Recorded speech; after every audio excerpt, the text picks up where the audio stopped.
محمد خاتم النبيين وعلى آله وصحبه أجمعين. رب اشرح لي صدري ويسر لي أمري واحلل عقدة من لساني يفقه قولي. سبحانك لا علم لنا. Sudah diwajibkan oleh Allah Subhanahu wa taala, dan kita lanjutkan dengan mendengarkan kajian As-Siratun Nabawiyah, sejarah baginda Nabi besar Muhammad sallallahu alaihi wasallam, yang mana pada malam hari ini kita masih di dalam pembahasan tentang Ar-Radha, siapa saja yang menyusui baginda Nabi besar Muhammad sallallahu alaihi wasallam atau ibu susun Nabi besar Muhammad sallallahu alaihi wasallam. Seperti yang telah kita dengarkan di pertemuan kemarin, bahwasanya perempuan yang pertama kali menyusui baginda Nabi Muhammad sallallahu alaihi wasallam adalah ibu kandungnya sendiri, yaitu As-Sayyidah Aminah radhiyallahu taala anha. Kemudian Nabi disusui oleh Siti Thuwaibah Al-Aslamiyah, mantan budak pamannya Abu Lahab, yang dimerdekakan oleh Abu Lahab karena senang dengan kelahiran baginda Nabi besar Muhammad sallallahu alaihi wasallam. Namun Siti Thuwaibah pun tidak lama menyusui Nabi Muhammad, karena seperti yang sudah juga kita sebutkan kemarin, bahwasannya termasuk adat orang Arab dahulu, yaitu mereka akan menitipkan anak-anak mereka ke ibu susun yang tinggal di Al-Badiyah, tinggal di kabilah-kabilah, tinggal di pinggiran kota istilahnya, bukan yang tinggal di tengah kota, dengan alasan-alasan tertentu, sehingga menjadi adat orang pada saat itu, adat orang Arab, setiap bayi mereka tidak disusui oleh ibu kandung mereka sendiri. Bahkan diriwayatkan kemarin, kita juga sudah dengarkan, Siti Aminah hanya menyusui Nabi, ada riwayat yang menyebutkan hanya 7 hari, 1 minggu hanya disusui oleh ibu kandung beliau sendiri. Setelah disusui oleh Thuwaibah Al-Aslamiyah, dikumpulkan banyak dari orang Mekah yang habis melahirkan anak-anak mereka, dan termasuk kemuliaan Allah untuk baginda Nabi Muhammad sallallahu alaihi wasallam di tahun tersebut. Yang melahirkan itu semua anaknya laki-laki. Tahun kelahiran Nabi di kota Mekah, yang hamilnya atau yang lahirnya bareng dengan Nabi Muhammad di tahun yang sama, itu jenis kelaminnya semua laki-laki. Ikraman wa ta'ziman lin Nabi sallallahu alaihi wasallam, karena Allah ingin memuliakan, ingin menyambut kelahiran baginda Nabi besar Muhammad sallallahu alaihi wasallam. Terdengarlah kabar bahwasannya di Mekah banyak bayi yang baru dilahirkan. Kabilah Badui atau kabilah Arab yang paling dekat dengan kota Mekah pada saat itu adalah kabilah Bani Sa'ad. Bani Sa'ad ini, alhamdulillah kami pernah ketika masih di Mekah pernah menghampirinya. Itu kalau kita mau ke Taif, tapi bukan lewat jalan baru. Dari Mekah kalau mau ke Taif itu ada 2 jalan. Ada jalan lama, ada jalan baru. Jalan baru itu yang kayak ke puncak, ngelilingi gunung, itu jalan baru. Biasanya kalau rombongan umroh atau haji dibawa ke sana naik bis, itu pasti jalan lama, karena bis tidak bisa jalan seperti jalan puncak, muteri gunung. Nah, jalan lama itu jalan yang bersejarah. Jalan lama dari Mekah ke Taif yang pernah dilalui oleh baginda Nabi besar Muhammad SAW berkali-kali. Di jalan lama itulah dari Mekah mau ke Taif terletak kabilah Bani Sa'ad. Kabilah Bani Sa'ad. Khilaf ulama tentunya, ada yang mengatakan setelah kota Taif, ada yang mengatakan sebelum kota Taif. Terletak kabilah Bani Sa'ad yang di situ ada perempuan pilihan dari Allah akan menyusui baginda Nabi besar Muhammad sallallahu alaihi wasallam yang bernama Halimah As-Sa'diyah. Halimah As-Sa'diyah. Halimah namanya. As-Sa'diyah nisbat ke kabilah Bani Sa'ad. As-Sa'diyah karena beliau dari kabilah Bani Sa'ad. Siti Halimah yang menceritakan bahwasanya kami rombongan ibu-ibu yang siap menyusui, siap menjadi ibu susor, rombongan nyerbu kota Mekah karena dapat kabar di Mekah banyak bayi yang mau disusui, dan ini termasuk mata pencarian mereka, ibu-ibu susor ini. Nyusui anak orang kan dapat upah, dapat gaji, termasuk mata pencarian mereka. Akhirnya mereka rame-rame. Kata Siti Halimah, beliau menceritakan kanat fi sanatin syahbah. Pada saat itu lagi pacaklik, lagi kemarau, lagi susah, kata Siti Halimah. Bahkan kata Siti Halimah, kami ini, aku dan keluargaku, aku, suamiku dan anak-anakku itu tiap malam susah untuk tidur karena kelaparan. Bayiku susah untuk tidur, ASIku tidak cukup, lagi susah. Anak-anakku susah untuk tidur. Kami punya binatang ternak yang biasanya kami peras susunya, tidak keluar susunya, kurus, kering, kemarau. Mau makan apa? Jadi kata Siti Halimah, yang kami harapkan betul-betul uang yang diberikan oleh orang tua bayi yang akan kami susui. Karena ketika kami ke Mekah, kami lagi susah, lagi pacaklik, lagi kemarau. Akhirnya sampailah ke Mekah. Siti Halimah sampai paling terakhir di kota Mekah. Jadi teman-temannya keluar bareng dari kabilah Bani Sa'ad, tapi teman-temannya sampai duluan ke kota Mekah. Siti Halimah paling lambat. Kenapa paling lambat? Karena kata Siti Halimah, keledai yang aku tunggangi letoy, tidak kuat, paling kurus. Istilahnya kalau kendaraan paling butut. Jadi yang lain mungkin cc-nya udah tinggi semua, Siti Halimah masih berapa puluh cc. Jadi keluar dari kabilah Bani Sa'ad bareng, tapi sampai ke Mekah mereka duluan. Siti Halimah terakhir. Beliau udah sedih, wah kita kehabisan bayi ini. Sampailah Siti Halimah di kota Mekah, ternyata betul semua bayi yang memiliki orang tua kaya raya habis ludes sudah.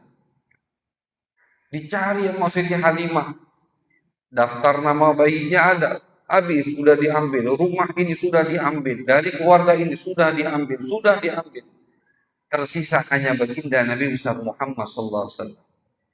Ini terkadang sesuatu yang kita kira tidak baik untuk kita, ternyata kalau kita lihat hasilnya itulah yang terbaik buat kita. Siti Halimah kira dia kehilangan rezeki sudah, kehabisan, tidak dapat apa-apa. Ketika sampai ke rumah Abdul Muttalib atau rumah Siti Aminah, tersisalah baginda Nabi Muhammad SAW. Kenapa mereka perempuan yang lain tidak mau mengambil Nabi? Memang asal muasalnya karena Allah tidak menginginkan mereka yang menyusui Nabi. Allah pilih sudah Siti Halimah yang akan menyusui Nabi. Ini hanya cerita yang Allah bikin. Keledainya lambat, sampai ke Mekahnya telat, teman-temannya duluan sehingga sudah mengambil bayi anak-anak orang kaya. Hanya tersisa Nabi Muhammad. Kenapa teman-temannya tidak mau mengambil Nabi? Karena di datanya Nabi tidak memiliki bapak kandung. Ayah beliau sudah meninggal. Nah, ibu-ibu susur yang lain berpikiran, kalau ayahnya tidak ada, siapa yang mau bayar kita? Kalau ayahnya tidak ada, SPP-nya berarti nego nanti, subsidi nanti. Jadi mereka tinggalkan. Tidak ada yang mendatangi Abdul Muttalib. Memang Allah khususkan Siti Halimah untuk baginda Nabi Muhammad, dan Allah hadiahkan Nabi Muhammad untuk Siti Halimah. Akhirnya kata Siti Halimah, ini yatim.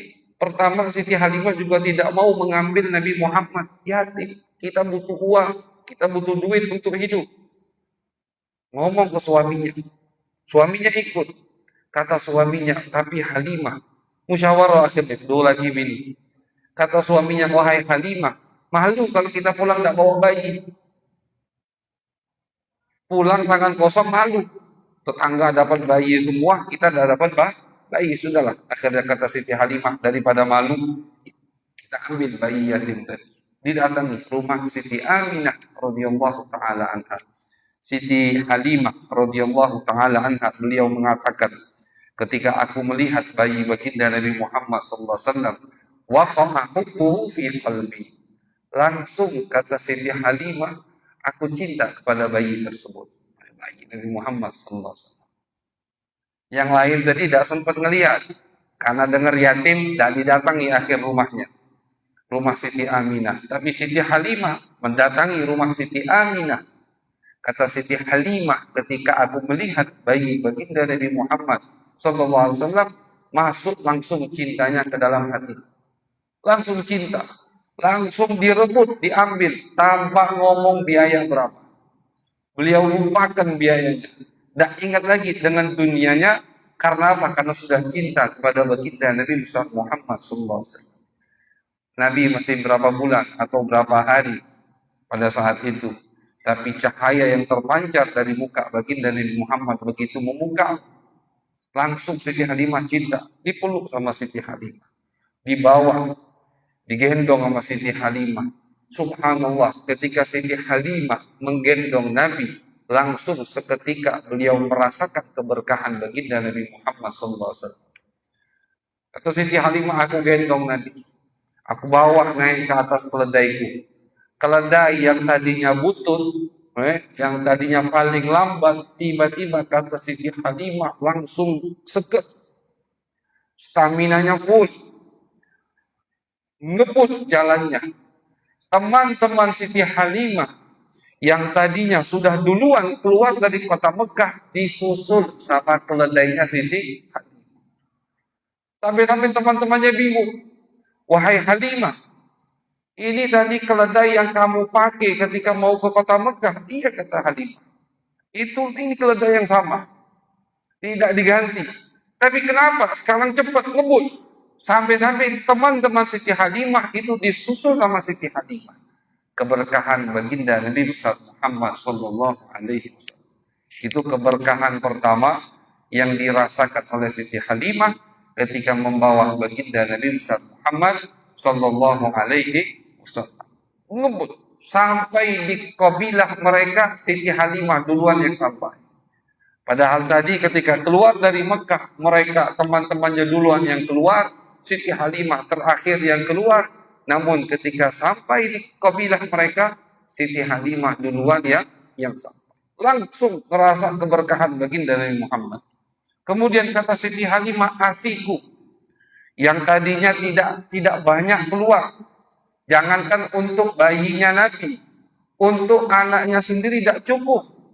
Kata Siti Halimah, ketika aku menyusui baginda Nabi Muhammad SAW, langsung deras keluar. Nabi nyusu cuma dari satu sisi, kata Siti Halimah. Ketika aku kasih Nabi ke bagian yang lain, ditolak sama Nabi Muhammad. Ini riwayat disebutkan sama ulama dalam kitab-kitab sejarah mereka. Nabi hanya menyusu dari satu sisi. Ketika Siti Halimah kasih ke bagian kedua, ditolak sama Nabi. Saking adilnya Nabi Muhammad, itu bagian saudara susonnya yang lain. Jadi kata Siti Halimah, luar biasa sifat keadilan baginda Nabi Muhammad sallallahu alaihi wasallam. ASI yang tadinya tidak cukup untuk bayinya, cukup untuk semua anak-anak. Kemudian kata Siti Halimah, binatang gembala kami, kambing kami, keledai kami yang biasanya kami peras susunya itu susah, gemuk-gemuk langsung. Ketika didatangi oleh Nabi Muhammad sallallahu alaihi wasallam, semuanya gemuk. Banyak keluar susunya.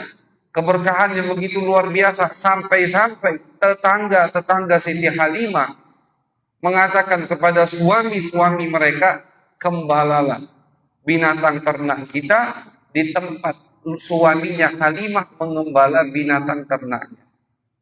Ikuti apa rahasia? Dikira mereka rahasianya dari rumput, dari tempat mengembala, dari air minum, bukan. Rahasianya ada pada baginda Nabi Muhammad SAW.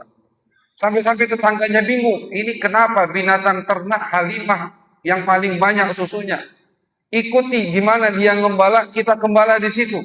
Diikuti sama mereka, tapi tetap keberkahan tidak mereka dapatkan seperti yang didapatkan oleh Siti Halimah As-Sa'diyah rahimahullah wa radhiyallahu taala anha. Ini termasuk kejadian-kejadian yang aneh terjadi sebelum diutusnya baginda Nabi besar Muhammad sallallahu alaihi wasallam dan diriwayatkan langsung oleh Siti Halimah As-Sa'diyah. Karena beliau ini nantinya masuk Islam. Beliau Siti Halimah As-Sa'diyah dan suaminya, putra-putrinya semua nanti masuk Islam dan hijrah ke kota Madinah. Bahkan sampai sekarang Siti Halimah itu kuburannya ada di Madinah, di Baqi. Kalau kita ziarah Baqi, ziarah pemakaman, komplek pemakaman di samping Masjid Nabawi, di situ nanti ada kuburan Siti Halimah, ibu susun baginda Nabi Muhammad sallallahu alaihi wasallam. Keberkahan yang beliau dapatkan, dikira tidak dapat jatah, dikira hilang jobnya, dikira hilang jatah dari duniawinya, tapi ternyata yang Allah siapkan untuk mereka sekeluarga lebih dari yang mereka perkirakan. Wa asa an takrahu syai'an wa huwa khairun lakum.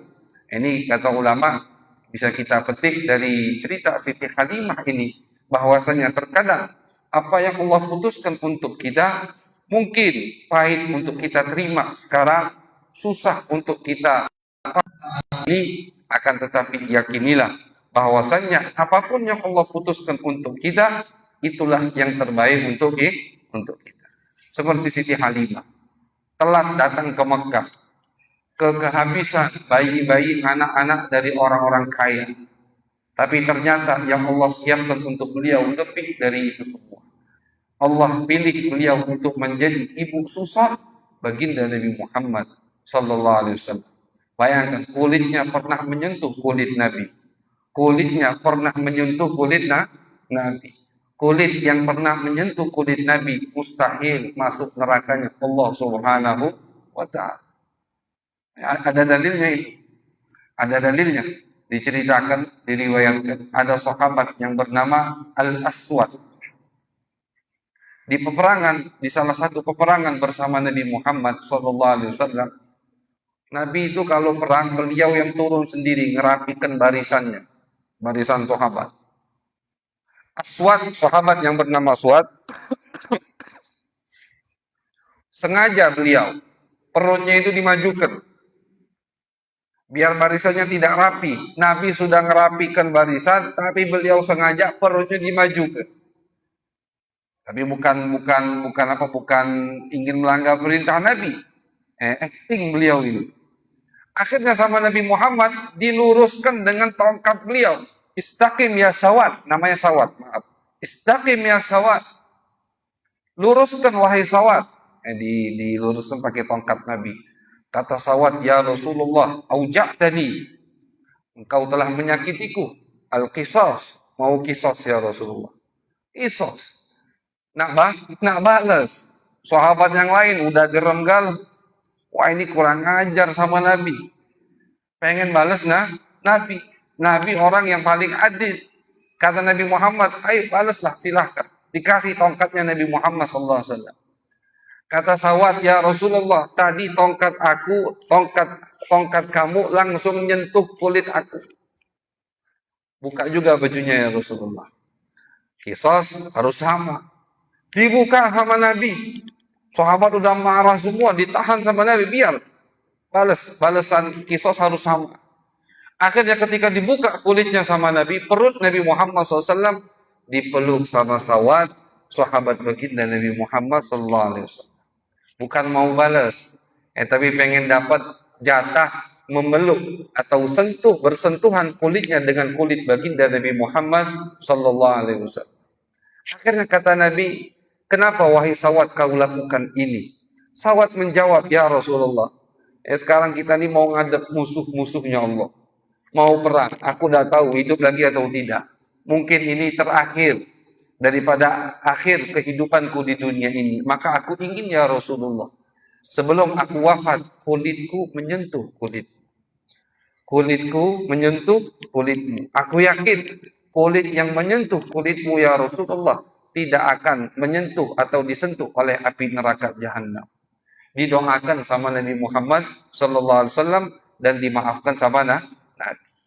Ini dalil bahwasannya diikrarkannya perbuatan sawat oleh baginda Nabi Muhammad sallallahu alaihi wasallam, dalil bahwasanya betul kulit yang menyentuh kulit baginda Nabi Muhammad sallallahu alaihi wasallam tidak akan masuk ke dalam api neraka. Bagaimana dengan Siti Halimah Sa'diyah yang kurang lebih hampir 4 tahun menyusui Nabi Muhammad, 2 tahun menyusui Nabi, 2 tahunnya lagi hanya mengasuh baginda Nabi Muhammad. Jadi Nabi kecil itu sampai umur 4 tahun itu tinggal bersama Siti Halimah As-Sa'diyah radhiyallahu taala anha. Bagaimana tidak beliau menjadi orang yang sangat bahagia berkat baginda Nabi besar Muhammad sallallahu alaihi wasallam. Bukan hanya beliau, beliau menceritakan, bukan hanya kami yang mendapatkan keberkahan baginda Nabi besar Muhammad sallallahu alaihi wasallam, tapi semua kabilah kami, orang yang ada di kabilah kami itu mendapatkan keberkahan baginda Nabi Muhammad. Ini yang menceritakan beliau langsung, Siti Halimah. Kata Siti Halimah radhiyallahu taala anha, ketika Nabi masuk ke rumah kami, ketika Nabi masuk ke kemah atau ke kabilah kami, tidaklah ada satu kabilah atau satu kemah, tidaklah ada satu kemah dari kabilah kami kecuali mencium aroma wangi. Jadi kabilah kami itu wangi semua. Ketika masuk baginda Nabi Muhammad sallallahu alaihi wasallam, dimanapun Nabi berada, pasti akan tercium aroma yang sangat wangi dari tempat tersebut. Sahabat meriwayatkan, kami tahu jalan ini habis dijalani sama Nabi dengan wangi yang semerbak. Padahal Nabi sudah lewat. Nabi sudah lewat. Tapi kami tahu, oh Nabi tadi jalan di sini. Nabi tadi lewat lorong ini. Nabi tadi lewat jalan ini. Dari mana? Dari aroma yang semerbak masih nempel di tempat tersebut. Aroma wangi dari baginda Nabi Muhammad sallallahu alaihi wasallam. Bahkan tidak sampai di situ. Orang tua mereka tahu kalau anak mereka tadi habis bersalaman dengan Nabi atau habis dielus kepalanya oleh Nabi Muhammad, kalau rumah mereka wangi di malam hari. Jadi anaknya balik, wangi rumah. Langsung tahu orang tuanya, tadi kau ketemu Nabi, tadi kau salaman dengan Nabi, tadi kepalamu diusap oleh Nabi. Iya, kata anaknya. Inilah keberkahan aroma wangi yang begitu luar biasa dari baginda Nabi Muhammad SAW. Jadi Nabi lewat di satu jalan, aroma semerbaknya nempel di tempat tersebut. Nabi menyentuh anak kecil, serumah-rumah anak kecil itu mencium aroma wangi yang nempel tertinggal di tubuh anak tersebut, bekas atau habis disentuh oleh baginda Nabi besar Muhammad sallallahu alaihi wasallam. Aroma wangi, aroma yang sangat identik dengan Nabi besar Muhammad sallallahu alaihi wasallam. Tapi walaupun sudah wangi begitu, Nabi tetap memakai parfum atau memakai minyak wangi. Makanya kita dianjurkan sekali untuk memakai minyak wangi, untuk berwangi-wangi. Terlebih mau ke masjid, ke tempat-tempat umum, mau beribadah menghadap Allah Subhanahu wa taala. Jadi Nabi yang sudah wangi begitu masih pakai minyak wangi. Sudah wangi. Tidak perlu pakai minyak wangi sebetulnya. Bahkan keringatnya beliau itu sudah sangat wangi. Keringat Nabi. Seganteng-ganteng orang di dunia ini, Pak, kalau keringat dakati yang wangi. Keringat dakati yang wangi. Keringat siapa yang wangi? Keringat Nabi wangi. Ummu Sulaim, ada sahabat perempuan namanya Ummu Sulaim, ibunya Anas bin Malik. Beliau meriwayatkan, Nabi pernah lagi tidur di rumah kami, tidur siang. Waktu itu musim panas. Sehingga Nabi lagi tidur keringetan. Ummu Sulaim ini bibinya Nabi Muhammad. Dari Abdul Muttalib. Seperti yang kita pernah sebutkan, Abdul Muttalib ibunya orang Madinah. Nah, nyambung dari situ. Mahram dengan Nabi Muhammad.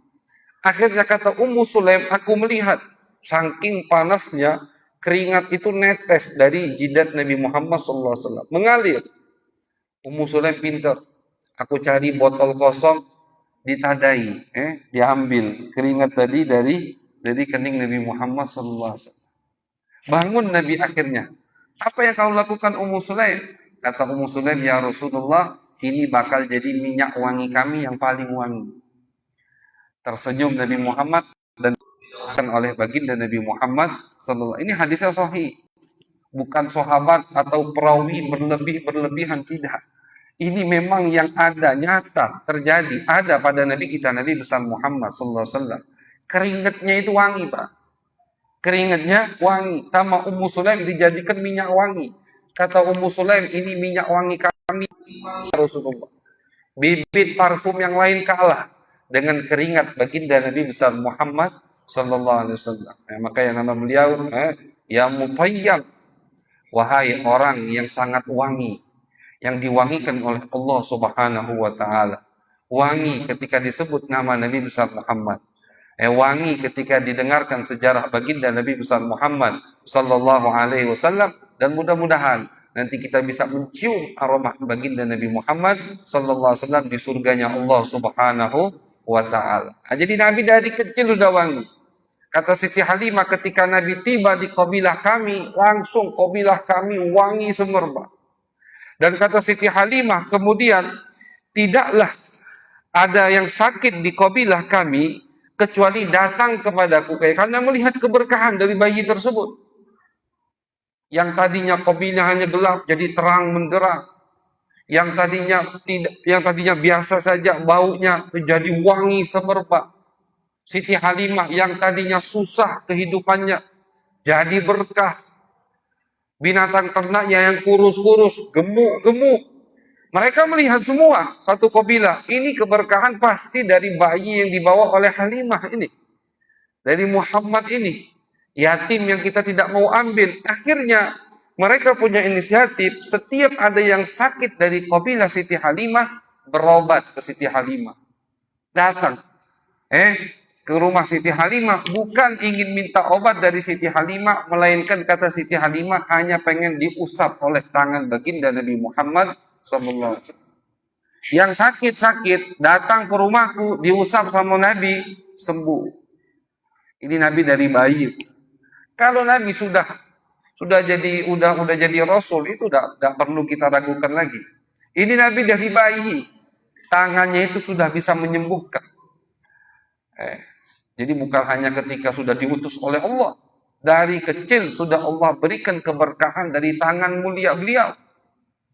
Kalau setelah beliau diutus sama Allah, banyak sekali kejadian-kejadian, mukjizat-mukjizat yang Allah tampakkan dari tangan mulia Nabi Muhammad sallallahu alaihi wasallam. Ada sahabat yang bernama Qatadah. Sahabat Qatadah ini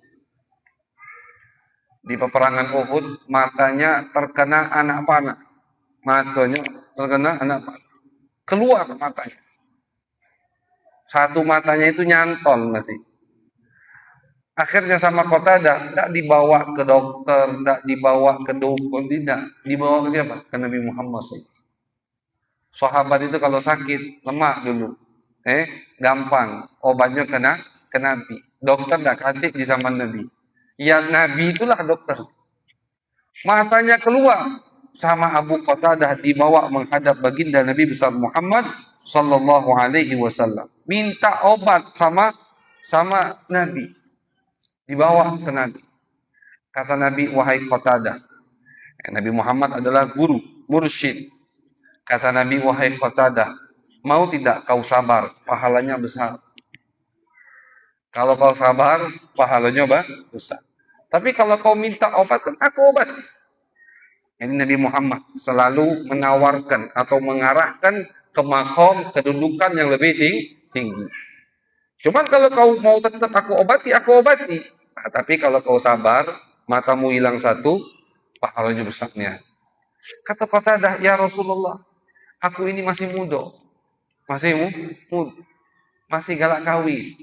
Sahabat Nabi, jujur sama Nabi Muhammad SAW. Wahibbun nisa. Kalau mataku hilang satu, hati tino yang galak ya Rasulullah. Cacat. Nanti perempuan tidak mau ya Rasulullah. Tolong sembuhkan biar Rasulullah. dipanggil sama Nabi, mata Abu Qatadah yang nyantol itu dipegang sama Nabi Muhammad SAW dan diusapkan ke tempat kembalinya. Selesai diusap, normal kembali. Tidak perlu pakai perban dulu, 1 minggu misalkan, tidak boleh kena debu, tidak, langsung normal. Bahkan Abu Qatadah meriwayatkan, mata yang habis diusap sama Nabi, itu mataku yang paling sehat. Kalau mata sebelah kiri sakit, merah, misalkan mata yang kanan tidak pernah sakit sampai beliau wafat. Diusap sama Nabi Muhammad SAW. Hanya diusap sama Nabi, sama tangan mulia beliau. Nah, jadi keberkahan ini dari beliau kecil, dari beliau bayi, sudah bisa menyembuhkan penyakit orang dengan tangan mulia beliau. Ada sahabat yang datang, tangannya patah betul, sama Nabi diusap kembali seperti semula. Kalau mau disebutkan mukjizat yang Allah tampakkan dari tangan Nabi, itu banyak sekali. Mukjizat yang Allah tampakkan dari tangan mulia baginda Nabi Muhammad sallallahu alaihi wasallam, bahkan dari tangan mulia beliau pernah Allah keluarkan air, yang mana air tadi adalah air yang paling mulia, air yang paling afdol, lebih mulia daripada air Zam-Zam. Dari tangan Nabi pernah metu banyu. Anas bin Malik menceritakan, kami di tengah peperangan kehabisan air. Jumlah kami pada saat itu lebih dari 1.000 orang. Kehabisan air. Akhirnya kata Nabi, kumpulkan sisa-sisa air kalian. Dikumpulkan jadi satu ember kecil. Dimasukkan tangan beliau, tangan Nabi, ke wadah air tadi, ke ember tadi. Anas bin Malik mengatakan, demi Allah, aku melihat keluar dari sela-sela jari Nabi Muhammad air. Kita kalau menghidupkan banyu, selang di dalam banyu kan gelembung-gelembung gitu. Nah, seperti itu kata Anas bin Malik. Aku lihat betul dari tangan Nabi Muhammad keluar air. Al-Imam As-Suyuti dalam kitab beliau Khasaisul Kubra, ketika menyebutkan riwayat mukjizat ini, kata beliau, mukjizat Nabi Muhammad mengeluarkan air dari tangan itu lebih aneh, lebih hebat daripada mukjizat Nabi Musa yang mengeluarkan air dari batu. Nabi Musa kan pernah mukul batu, keluar air dari batu tersebut. Nabi Muhammad bukan dari batu. Kalau batu itu masih ada unsur bisa menyimpan air. Tapi kalau tangan, kulit, darah, daging, tulang, mana air dari tangan tersebut? Dari mana air akan keluar? Sangat aneh sekali. Makanya mukjizat Nabi Muhammad lebih hebat daripada mukjizat nabi-nabi sebelum Nabi Muhammad sallallahu alaihi wasallam. Kata Anas bin Malik, kami 1.000 orang lebih minum dari air tersebut. Bahkan kami isi wadah-wadah minum kami. Bukan hanya kami, kuda kami, onta, semua binatang ternak yang dibawa minum dari air tersebut. Keluar dari jari, sela-sela jari baginda Nabi Muhammad SAW. Ulama sepakat bahwasanya air yang paling mulia adalah air tersebut. Air yang keluar dari sela-sela jari baginda Nabi Muhammad SAW lebih mulia dari air Zam-Zam. Tangan beliau, tangan yang sangat berkah. Makanya keberkahan tersebut ternyata sudah dirasakan dari dulu atau ketika beliau masih bayi oleh keluarga dan kabilah Siti Halimah As-Sa'diyah radhiyallahu taala anha. Jadi kata Siti Halimah, setiap orang yang sakit dari kabilah kami itu datang ke tempatku dan meminta keberkahan dari bayiku, yaitu Nabi besar Muhammad SAW. Allah berikan kesembuhan. Jadi dari bayi sudah Nabi bisa menyembuhkan orang. Kemudian Siti Halimah menceritakan Nabi besar Muhammad SAW tumbuh dengan sangat cepat, kata Siti Halimah. Tidak seperti bayi-bayi yang lain. Tidak seperti bayi-bayi yang lain. Kalau misalkan umur 2 bulan biasanya bayi bisa begini, Nabi dari umur 1 bulan sudah bisa begitu. Siti Halimah meriwayatkan 8 bulan, umur Nabi 8 bulan, itu Nabi sudah bisa berbicara. Walaupun belum fasih. 8 bulan. Ketika umur beliau 9 bulan, kana yatakallamul kalamal fasih. Umur 9 bulan, Nabi sudah ngomongnya fasih. Dan ini memang seperti mukjizat dari Allah untuk Nabi Muhammad SAW. Nabi itu pertumbuhannya sangat cepat sekali. Tidak seperti anak-anak yang lain. Sangat cepat. 9 bulan sudah ngomong dan omongannya fasih. Nah, ini termasuk seperti yang kita sebutkan di pertemuan kemarin, termasuk penyebab alasan kenapa orang tua bayi-bayi di kota Mekah menitipkan anak mereka ke ibu susun yang tinggal di pelosok atau tinggal di pinggiran kota, di Badui, karena mereka menginginkan bayi mereka yatakallam bikalamin fasih, ketika tumbuh dewasa omongannya itu masih fasih. Makanya Nabi Muhammad orang yang paling fasih. Bukan hanya karena beliau Nabi, bukan. Dan ini dibanggakan sama Nabi. Kata Nabi, aku orang yang paling fasih mengucapkan huruf Dod. Itu hadisnya. Ana afsahu man nataqa bid-Dod. Kenapa Nabi ngomong seperti itu? Aku orang yang paling fasih mengucapkan huruf Dod. Karena ulama tajwid mengatakan huruf yang paling susah untuk dikeluarkan melalui makhrajnya yang pas itu huruf Dod, Pak. Kita masih kurang sempurna semua kita ngomong atau mengucapkan huruf Dod. Dod. Kami pernah waktu masih di Mekah itu daurah. Daurah itu kayak seminar. Sudah meninggal syekhnya, Syekh Abdul Malik. Syekh Abdul Malik ini pada saat itu guru dari semua imam yang ada di Masjidil Haram yang ada di kota Mekah dan kota Madinah. Umurnya sudah tua beliau. Syekh Abdul Malik. Imam-imam pada saat itu di kota Mekah dan Madinah murid-murid beliau semua. Kami pernah duduk sama beliau 1 jam itu cuma belajar ngomong atau mengeluarkan huruf Dot dari makhrajnya. 1 jam. Masih belum bisa. 1 jam kami duduk hanya mempelajari bagaimana mengeluarkan, melafadzkan huruf Dot, waladhdallin gitu, dari makhrajnya yang benar. Susah. Nah dari situ ternyata Nabi ngomong, aku orang yang paling fasih mengucapkan huruf Dot.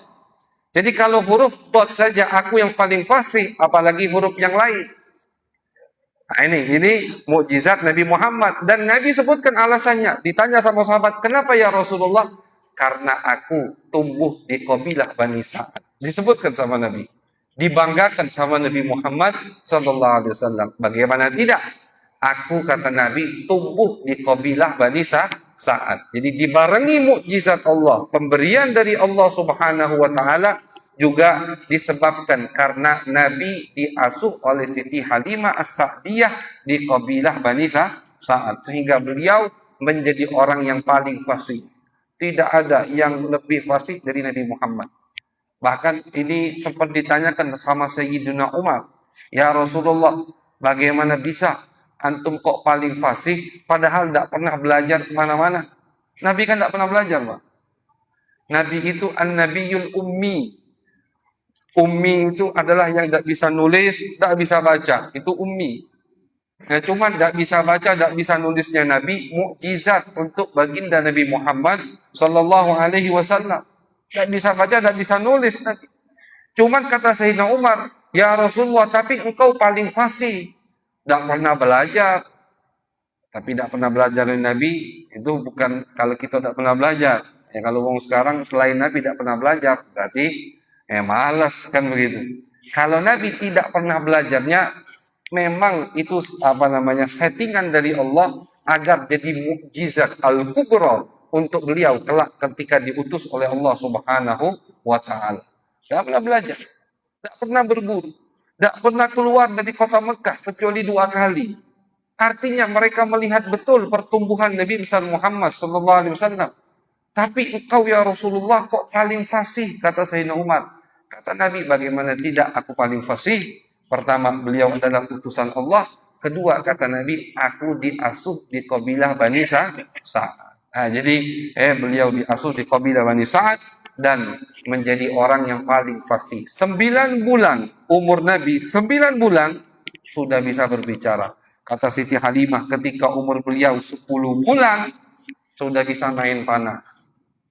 Pak bayi 10 bulan, 10 bulan ini mungkin baru mau belajar berjalan, kan begitu. Nabi bukan berjalan, kata Siti Halimah, main panah.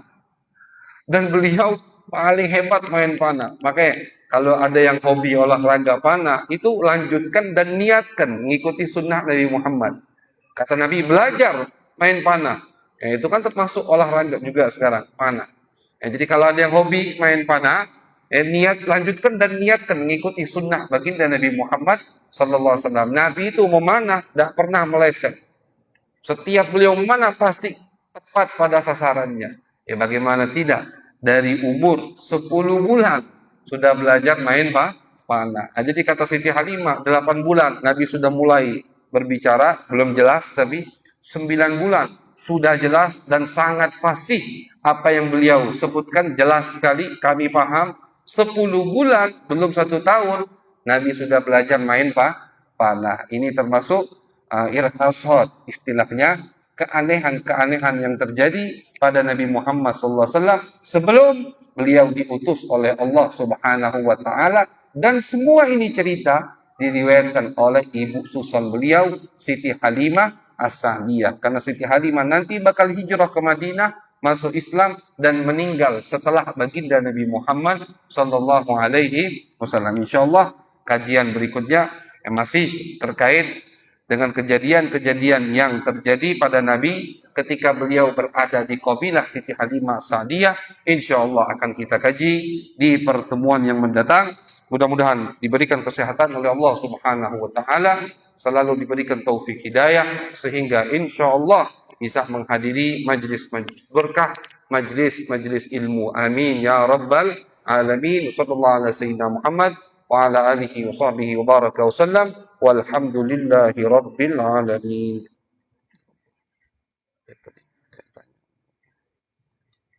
Baik, jamaah yang bersaudara dengan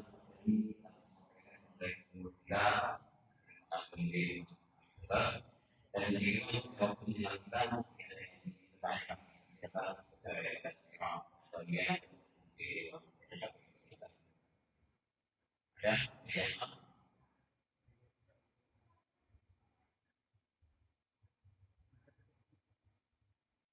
Oke.